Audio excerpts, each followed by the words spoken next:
teman-teman semua, kembali lagi bersama Rizky Diza Aulia. Kali ini aku akan membahas tentang kerusakan pada jalan aspal. Tapi sebelum itu, kita perlu mengetahui apa saja sih perkerasan pada jalan. Ada yang tahu?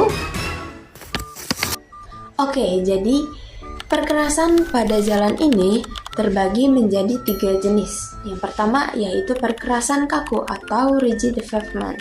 Jadi rigid pavement ini merupakan perkerasan yang menggunakan bahan beton.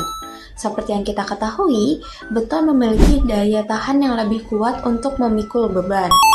Selain itu, beton juga memerlukan perawatan yang lebih sedikit, serta tahan pada kondisi cuaca yang lebih ekstrim.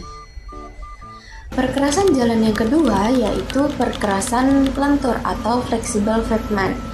Jadi perkerasan lentur ini menggunakan lapisan agregat yang diikat dengan aspal. Karena aspal bersifat elastis, aspal bisa menyesuaikan dengan pergerakan tanah di bawahnya.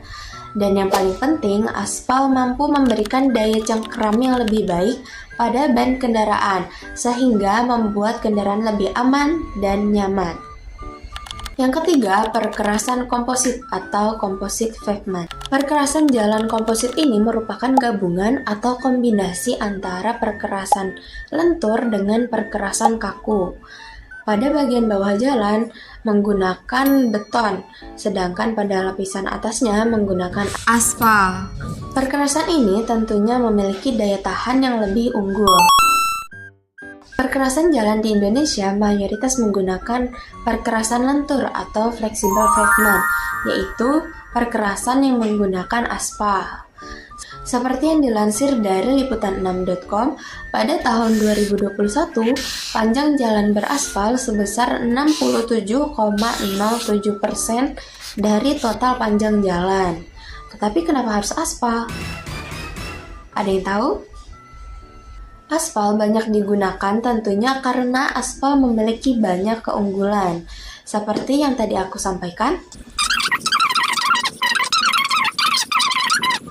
tetapi, tidak semua jalan aspal memiliki kondisi yang baik. Ada beberapa jenis kerusakan yang sering terjadi seperti retak, lubang, dan permukaan yang mengelupas.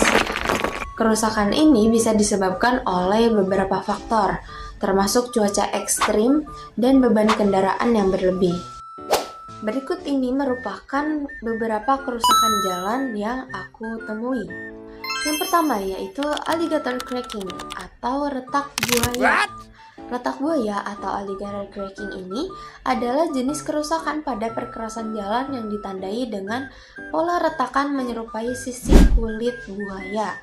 Kerusakan ini umumnya terjadi pada permukaan aspal dan biasanya disebabkan oleh ketidakmampuan struktur perkerasan jalan dalam menahan beban berulang dari lalu lintas yang berat. Pola ini dimulai dengan retakan yang kecil yang saling berhubungan dan seiring waktu berkembang menjadi pola retakan yang lebih luas dan saling bersilang. Selain itu, drainase yang buruk juga menyebabkan timbulnya retak buaya. Yang kedua yaitu kerusakan sungkur atau shoving. Kerusakan sungkur atau shoving adalah jenis kerusakan pada permukaan jalan yang biasanya ditandai dengan adanya tonjolan atau gelombang di permukaan aspal, terutama pada bagian yang sering mengalami tekanan dan dorongan horizontal yang berlebih.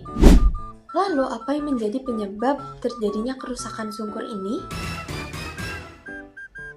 Penyebab utama kerusakan shoving adalah kekuatan geser dari roda kendaraan yang melebihi daya tahan lapisan aspal, sehingga aspal terdorong dan membentuk tonjolan.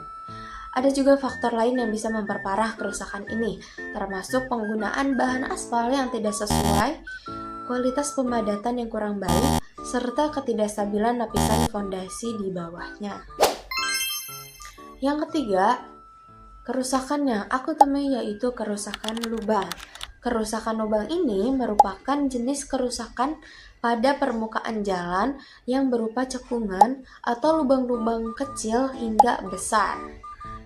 Lubang-lubang ini biasanya muncul akibat hilangnya material pada permukaan jalan, seperti aspal yang terlepas karena berbagai faktor. Penyebab kerusakan lubang ini antara lain adanya infiltrasi air atau rembesan air yang masuk ke dalam retakan jalan yang bisa melemahkan ikatan material, terutama pada aspal. Beban kendaraan berat yang melewati jalan terus-menerus dapat membuat lapisan aspal dan pondasi di bawahnya semakin lemah, terutama jika ada infiltrasi air. Selain itu, drainase yang buruk juga dapat menyebabkan terjadinya kerusakan lubang pada jalan aspal. Kerusakan jalan yang keempat yaitu amblas atau penurunan permukaan. Kerusakan jenis ini biasanya menunjukkan bahwa pondasi jalan sudah tidak cukup kuat untuk menahan beban yang melewati jalan tersebut, atau ada masalah pada tanah di bawahnya, seperti pondasi jalan yang tidak stabil akibat erosi atau daya dukung tanah yang lemah. Kemudian, kondisi drainase yang buruk dapat menyebabkan air meresap dan mengurangi kekuatan tanah serta lapisan bawah jalan. Dan beban berlebih yang sering melintasi jalan tersebut dapat mempercepat kerusakan pada struktur jalan. Pada kasus jalan amblas yang pertama, di sebelah kiri jalan yang sesuai dengan posisi pada gambar, terdapat jurang yang lumayan tinggi. Jika jalan ini terus menerima beban yang berlebih, maka kemungkinan besar jalan ini akan mengalami amblas yang cukup parah atau bisa menyebabkan longsor. Pada kasus yang kedua, karena adanya daya dukung tanah yang sangat lemah serta beban yang berlebih, terjadilah penurunan permukaan yang lumayan signifikan. Penurunan permukaan ini menyebabkan terjadinya kemiringan hingga mencapai kurang lebih 40 derajat. Dan kerusakan yang kelima yang aku temui yaitu kerusakan erosi atau kerusakan terkikis atau scoring. Bisa kita lihat pada gambar berikut, pada sisi jalan tidak ditemukan adanya saluran drainase, sehingga ketika hujan, air mengalir ke tengah jalan dan mengikis secara terus-menerus dan menyebabkan kerusakan hingga pada struktur jalannya. Hal ini tentunya juga terjadi karena lambatnya penanganan dan menyebabkan kerusakan jalan semakin meluas. Oke, sekian penjelasan mengenai kerusakan pada jalan aspal. Semoga video ini bisa menambah pengetahuan bagi kita semua. Thank you guys for watching and see you!